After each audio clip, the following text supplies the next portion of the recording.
ঈদের ছুটিতে পদ্মা ও যমুনা সেতুতে প্রায় ৫৯,৭৭,২৯,০৫০ টাকার টোল আদায় করা হয়েছে।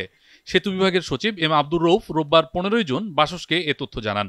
তিনি জানান, ঈদুল আজহার ছুটিতে পদ্মা ও যমুনা সেতু পারাপারের ক্ষেত্রে সর্বাধিক যানবাহন দেখা গেছে। সেতু পারাপারের সময় কমানোর লক্ষ্যে সেতুগুলোতে ইলেকট্রনিক টোল সংগ্রহ ইটিসি পদ্ধতি চালু করা হয়েছে।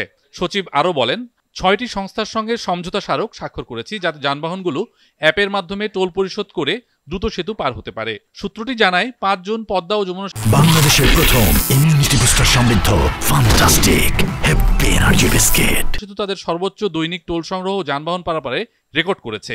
এই ঈদের ছুটিতে দেশের বৃহৎ সেতু দুটি থেকে বিপুল পরিমাণ টোল আদায় করা হয়েছে।